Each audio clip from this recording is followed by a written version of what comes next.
एवं लंबाई में सहायक होते हैं। तीसरा अंतर्वेष्ट। अंतर्वेष्ट पार्श्वीय पौधों के पार्श्व में पाए जाने वाले ऊतक, यानी कि पौधे की चौड़ाई में महत्वपूर्ण भूमिका निभाते हैं। शीर्षस्थ, ये पौधों के शीर्ष पर पाए जाते हैं जो लंबाई में वृद्धि करते हैं। परमानेंट टिश्यूज, बात हो गई विभज्य ऊतकीय ऊतक की। विभज्य ऊतकीय ऊतक 3 प्रकार के ऊतक होते हैं। विभज्य ऊतकीय ऊतक की बात करेंगे तो हम कह सकते हैं कि विभज्य ऊतकीय ऊतक ऐसे ऊतक हैं जिनमें विभाजन क्षमता पाई जाती है तथा ये जीवित कोशिकाओं वाली होती हैं। लगातार विभाजित होते रहने से ये नई कोशिकाओं का निर्माण करती रहती है और पौधों के वृद्धि एवं विकास में सहायक होती है। परमानेंट टिश्यूज, स्थायी ऊतक। स्थायी ऊतक क्या है? स्थायी ऊतकों का निर्माण विभज्य ऊतक के विभाजन के रूपांतरण के फलस्वरूप होता है। अर्थात हम कह सकते हैं कि स्थायी ऊतक का निर्माण विभज्य ऊतकीय ऊतक के विभाजन एवं रूपांतरण से ही होता है। ये कोशिकाएं यानी कि स्थायी जो ऊतक होते हैं, स्थायी ऊतक की कोशिकाएं मृत होती हैं तथा इनमें विभाजन क्षमता नहीं पाई जाती। ये भी निम्न 2 प्रकार के होते हैं।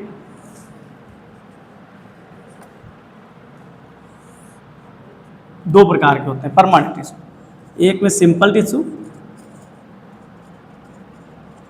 यानी कि सरल ऊतक,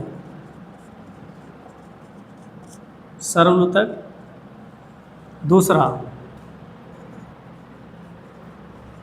कॉम्प्लेक्स टिश्यू यानी कि जटिल ऊतक, अर्थात जटिल ऊतक, जटिल ऊतक। सरल ऊतक को निम्न 3 भागों में विभाजित किया जा सकता है। कार्य के आधार पर इनको बांटा भी जा सकता है।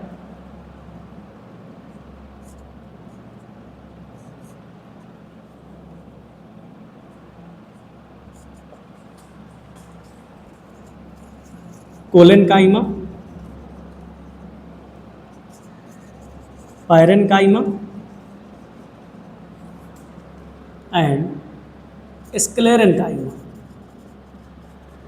स्क्लेरेनकाइमा ये निम्न 3 प्रकार के होते हैं। इनका हिंदी में नामांकन करेंगे तो कोलेनकाइमा अर्थात स्थूल कोण ऊतक, स्थूल कोण ऊतक। एंड पैरेनकाइमा मीन्स मृदु ऊतक एंड स्क्लेरेनकाइमा मीन्स दृढ़ ऊतक। पौधे को यांत्रिक शक्ति एवं सहारा प्रदान करते हैं। सरल ऊतक 3 प्रकार के होते हैं। पुनः एक बार मृदु ऊतकों को छोटे छोटे 2 शाखाओं में विभाजित कर सकते हैं, number 1 and number 2। Number 1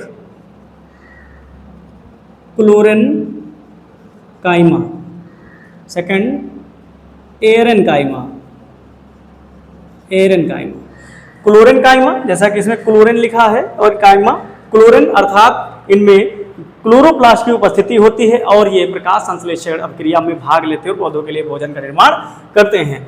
aerenchyma air यानी कि ये वायवीय कोशिकाएं होती हैं जो कि जलीय पौधों में पाई जाती हैं जिससे कि पौधा उत्प्लावन कर सके पानी के ऊपर।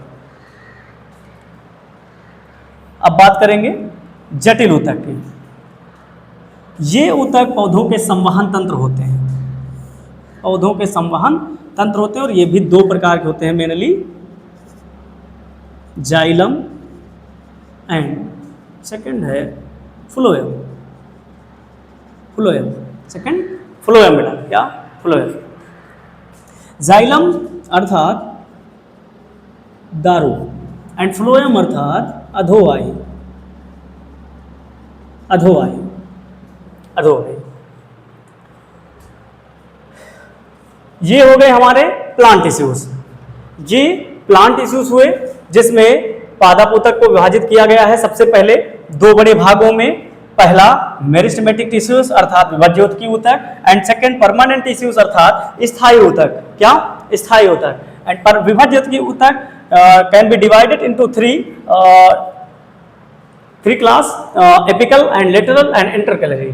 शीर्षस्थ अर्थात ये पौधों के शीर्ष पर जड़ अथवा जड़ के सिरों अथवा मुख्य शीर्ष के सिरों पर पाए जाते हैं, जो पौधे की लंबाई में एवं वृद्धि में सहायक होते हैं।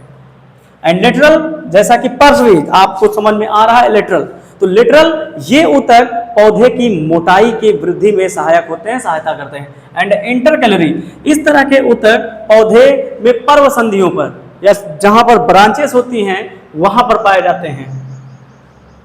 सेकंड, स्थायी ऊतक, परमानेंट टिश्यू। स्थायी ऊतक वे ऊतक होते हैं जो पौधे के मूल स्तंभ होते हैं या मूलभूत ऊतक होते हैं, पादप शरीर का आधार होते हैं ये ऊतक। इसको भी निम्न भागों में डिवाइड किया गया है। नंबर 1 सरल ऊतक एंड नंबर 2 जटिल ऊतक या कॉम्प्लेक्स टिश्यूज। सरल ऊतक को निम्न 3 भागों में डिवाइड किया गया है, स्थूल कोण ऊतक, मृदूतक, दृढ़ ऊतक, यानी कि कोलेनकाइमा, पैरेनकाइमा एंड स्क्लेरेनकाइमा। पुनः एक बार पैरेनकाइमा को उनके कार्य के आधार पर हम डिवाइड कर सकते हैं, क्लोरेनकाइमा एंड एरेनकाइमा के आधार पर। इनमें से कोलेनकाइमा एंड पैरेनकाइमा जीवित कोशिकाएं होती हैं, जीवित ऊतक होते हैं, स्क्लेरेनकाइमा मृत कोशिका होती है। नेक्स्ट बात करेंगे कॉम्प्लेक्स टिश्यूज की। जटिल ऊतक या जटिल स्थायी ऊतक भी कहते हैं इसको। ये 2 प्रकार के हैं, जाइलम एंड फ्लोएम। इनको संवहनी ऊतक भी कहते हैं, मस्कुलर टिश्यूज भी कहते हैं के नाम से जाना जाता है। जाइलम ऊतकों का काम पौधों द्वारा अवशोषित जल तथा खनिज लवण यानी कि मिनरल्स को पौधे के विभिन्न भागों तक स्थानांतरण करना होता है। You getting it? And phloem का काम ट्रांसलोकेशन करना यानी ट्रांसलोकेशन एंड फूड यानी भोजन का स्थानांतरण करना होता है। पत्तियों में प्रकाश संश्लेषण द्वारा बनाए गए भोजन को अधोवाही या फ्लोएम जो कोशिकाएं या ऊतक होते हैं ये पौधे के विभिन्न भागों तक भेजने का जो है कार्य करते हैं। तो हम कह सकते हैं जाइलम एंड फ्लोएम सम्मिलित रूप से संवहन तंत्र का निर्माण करते हैं, संवहन क्रिया में भाग लेते हैं। आशा है कि ये वीडियो काफ़ी उपयोगी साबित होगा आप लोगों के लिए और बहुत ही महत्वपूर्ण टॉपिक है ये। आप इस रेखा चित्र को अपने माइंड में 2-3 बार अभ्यास करके बैठा लीजिए, बहुत ही हेल्प मिलेगी इससे आपको। यहाँ पर लगभग सभी ऊतकों का हमने क्लासिफिकेशन कर दिया है। अब बचा है एनिमल टिश्यूज को, इसको भी शॉर्ट में बात कर लेते हैं। इसकी भी ये 4 भागों में बांटे जाते हैं मेनली। पहला होता है एपिथेलियम,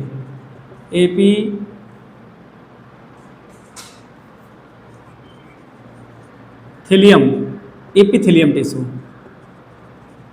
उपकला ऊतक। एंड दूसरा है कनेक्टिव टिश्यू यानी कि संयोजी ऊतक, हिंदी में भी लिख देंगे संयोजी ऊतक। एंड ये उपकला ऊतक, इसको क्या कहते हैं बेटा? उपकला ऊतक कहते हैं, उपकला ऊतक। And third